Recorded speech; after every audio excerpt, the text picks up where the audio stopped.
Well, I can't say that we've saved the best for last because I would say this has been pretty damn good. So, but we have two lightning talks for you. I think they are separated by a brief break. And first up is the one and only Marc Rogers. Before I give the table to Marc, I just want to give a bit of an introduction as to why we're talking about this. I don't think I need to talk to this audience about the potential impact of Log4j.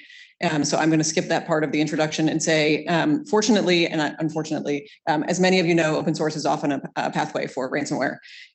Thanks to the Omidyar network, who I think Govind is not back just yet, IST was able to do some work around thinking about additional important conversations related to the ongoing discussion about how do we better secure open source software. If you missed it, last month now in April, we published a report. Zoe's nodding at me because she was like, thank God.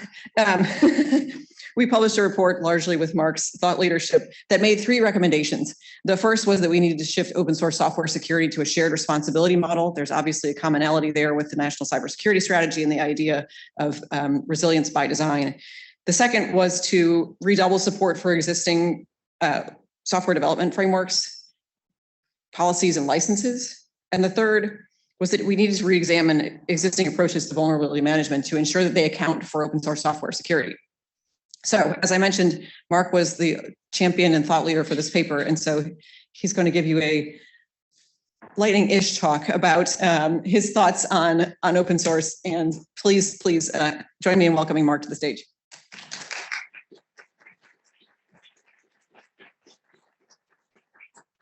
I don't know what I'm going to say now because Megan pretty much covered it. So kind of a little bit of a story. I happened to fly into DC 2 days before Log4j broke. And I already knew about Log4j because a number of us in the private sector were already triaging it. And so I wanted to see what was going on and what we were doing to anticipate this and deal with it. And for some back history, I was in Cloudflare around the time that Heartbleed happened. And so I was very curious to see, have we learned anything from quite a similar large open source security incident? And are we putting those lessons in place this time around? And the answer was no. There were no plans on what to do. Many of the folks I spoke to in Gov we're waiting to see if there is a Gov impact before we actually do anything about it. My thought is, well, that wouldn't fly in the kinetic world. If you knew there was a potential attack coming in, you would make plans to prepare for it. Why is it any different in cyber? And no one really had a good answer for that. The other thing that was apparent to me when I saw a lot of the companies come up and talk was there's a lot of finger pointing at Apache. And while obviously Apache has some responsibility because they wrote the code, we really actually need a shared accountability model. If you build $1 million software stack and there's a pillar at the bottom that is open source, it's really not the open source software developer's responsibility if your product falls over. It's yours because you're selling it to your customers. You have the relationship with your customers. So we need to review how that shared accountability model works, because that then drives the incentive inside companies to say, you know, we shouldn't just be taking open source code from repositories and then inserting them into our CI/CD pipelines and building products with them. I've seen companies, and I'm not going to name and shame, but who will literally allow developers to download code and throw it in. Now, don't get me wrong, this is good that they're using it, not the way they're using it. Open source software has saved billions and billions of dollars in terms of development expense, because it allows you to take a tried and tested function or capability and put it into your product and use it. And it allows commonality across a lot of things. It drives innovation. It's a really good thing. And we don't want to lose that. But at the same time, everyone has different risk models. And so when you take code from somebody else and bake that into your product, only you can properly assess what the impact of that code failing is going to be. And so that was the first big lesson that came out of it. And that's why sort of the lead on the paper was, we need a shared accountability model. And we need to look at who's responsible for what, and we need to drive the responsibility. And I was actually, and it was pure coincidence, I think, but I was really glad to see Pillar 3 of the National Cybersecurity Strategy echoed exactly that sentiment, that software developers should be held accountable for problems in their products and that we need to move things forward. Wow, time's flying fast. So a lot of the paper talks about conversations, and I think it's because it's important that we don't dictate to the open source development world, you must do this. We need to sit down as equal parties and talk and work out what the best approach is to make sure that, you know, we're not scaring people off. You can't have 3 people in Nebraska who build a very cool software product getting the lion's share of the focus from billion-dollar corporations. It's not realistic, and it's not going to solve anyone's problems. We also have to look at the vulnerability management of these issues.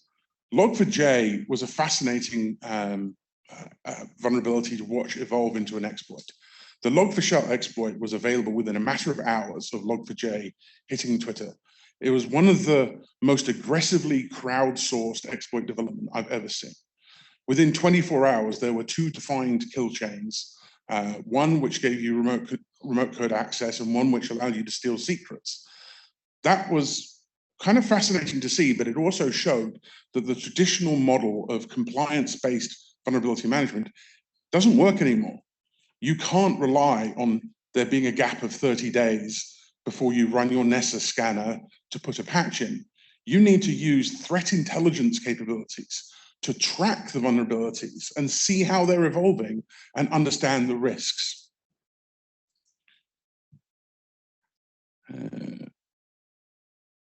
And as part of that, we saw CISA do some great things around centralizing people tracking vulnerable packages and vulnerable products. I think that was great, but they then got abandoned and never got updated afterwards.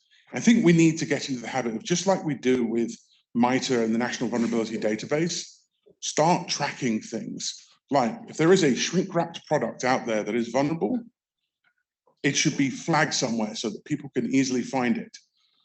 Lazarus from North Korea are now using vulnerabilities in VMware's platform because some critical infrastructure, power plants mostly, haven't been able to update. They know this. Log4j is going to have a really long tail because it's very hard to find. So now the bad guys have wound themselves up to the point where they're looking for a specific thing to exploit. We could be well ahead of that game to make sure that they can't use that. And then one of the other kind of final things is we really need to have a strategy for what we do in an event like this. And think of an incident like this like an oil spill. What do you do when there's a massive oil spill? You contain it, you stop it spreading, you work on cleaning it up, and then you work on solving the source of the problem. We didn't do any of that for Log4j. There are repositories out there that are still putting out the vulnerable Log4j package, and there are products that are still being built using that vulnerable code. They're going to be a problem in the future. Just as an experiment, a couple of days ago, Silas, one of my co-authors, and also shout out to Zoe for helping wrangle my insane ramblings, did a scan, and we found that there are still 50,000 servers out there vulnerable to Heartbleed. So that's something we can scan for. We can't scan for Log4j. So how many vulnerable servers do we think are out there for Log4j? So we have to put together a coherent plan to clean this stuff up, to get rid of the repositories that have the vulnerable code, and to make sure that the oil spill doesn't spread further. Oh, okay, I'm out of time. Thank you.